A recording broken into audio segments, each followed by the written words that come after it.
Today I begin a new life.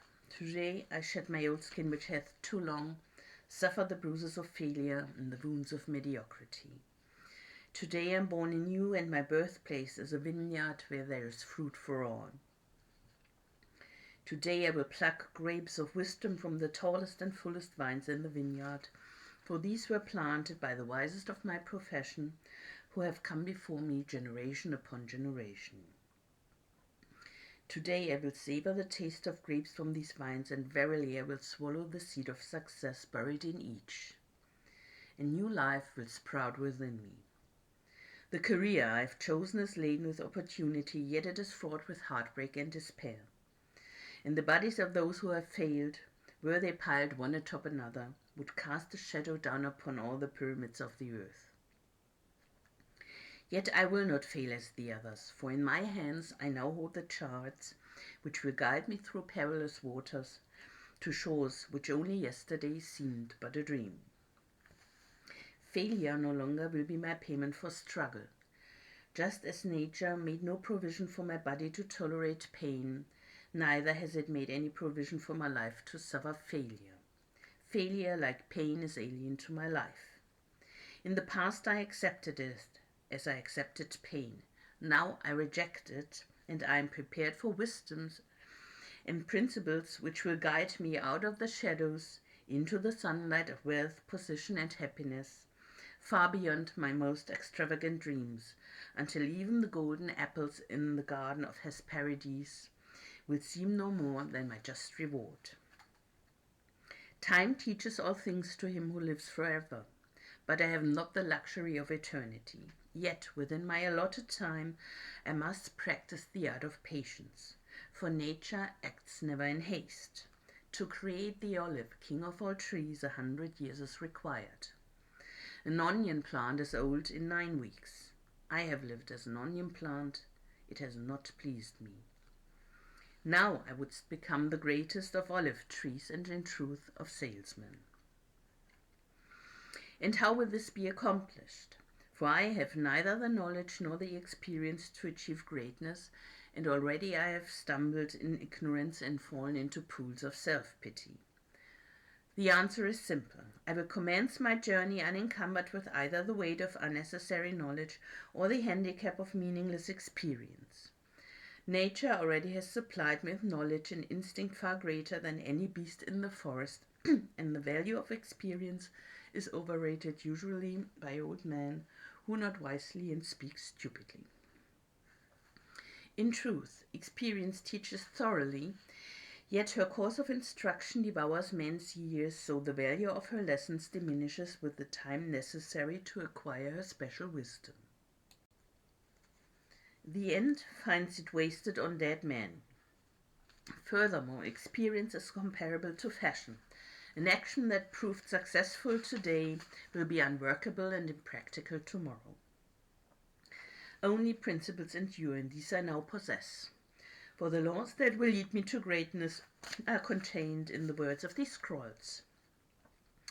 What they will teach me is more to prevent failure than to gain success.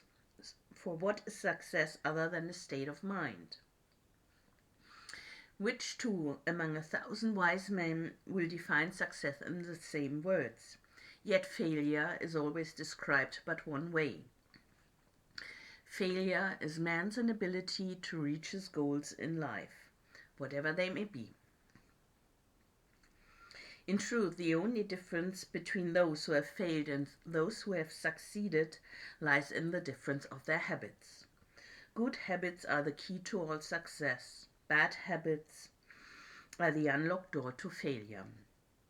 Thus, the first law I will obey, which precedeth all others, is, I will form good habits and become their slave. As a child I was slave to my impulses. Now I am slave to my habits. As an all-grown man, I have surrendered my free will to the years of accumulated habits, and the past deeds of my life already marked out a path which threatens to imprison my future. My actions are ruled by appetite, passion, prejudice, greed, love, fear, environment, habit, and the worst of these tyrants is habit. Therefore, if I must be a slave to a habit, let me be a slave to good habits. My bad habits must be destroyed and new furrows prepared for good seed. I will form good habits and become their slave. And how will I accomplish this difficult feat? Through the scrolls it will be done. For each scroll contains a principle which will drive a bad habit from my life and replace it with one which will bring me closer to success. For it is another of nature's laws that only a habit can subdue another habit. So in order for these written words to perform their chosen task, I must discipline myself with the first of my new habits, which is as follows. I will read each scroll for 30 days in this prescribed manner before I proceed to the next scroll. First I will read the words in silence when I arise. Then I will read the words in silence after I have partaken of my midday meal. Last I will read the words again just before I retire at day's end, and most important, on this occasion, I will read the words aloud. On the next day I will repeat this procedure, and I will continue in like manner for 30 days. Then I will turn to the next scroll and repeat this procedure for another 30 days.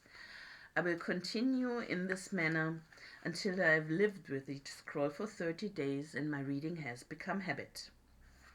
And what will be accomplished with this habit? Herein lies the hidden secret of all men's accomplishments. As I repeat the words daily, they will soon become a part of my active mind, but more important, they will also seep into my other mind, that mysterious source which never sleeps, which creates my dreams, and often makes me act in ways I do not comprehend. As the words of these scrolls are consumed by my mysterious mind, I will begin to awake each morning with a vitality I have never known before. My vigor will increase, my enthusiasm will rise, my desire to meet the world will overcome every fear I once knew at sunrise. And I will be happier than I ever believed it possible to be in this world of strife and sorrow. Eventually, I find myself reacting to all situations which confront me as I was commanded in the scrolls to react. And soon these actions and reactions will become easy to perform, for any act with practice becomes easy. Thus a new and good habit is born, for when an act becomes easy through constant repetition, it becomes a pleasure to perform. And if it is a pleasure to perform, it is man's nature to perform it often.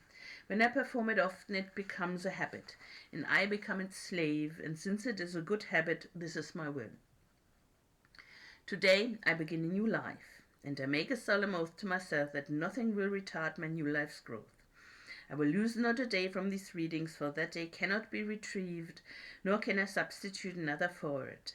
I must not, I will not break this habit of daily reading from these scrolls, and in truth, the few moments spent each day on this new habit are but a small price to pay for the happiness and success that will be mine. As I read and reread the words in the scrolls to follow, never will I allow the brevity of each scroll nor the simplicity of its words to cause me to treat the scroll's message lightly. Thousands of grapes are pressed to fill one jar with wine, and the grapeskin and pulp are tossed to the birds. So it is with these grapes of wisdom from the ages. Much has been filtered and tossed to the wind. Only the pure truth lies distilled in the words to come. I will drink as instructed and spill not a drop, and the seed of success I will swallow. Today my old skin has become as dust.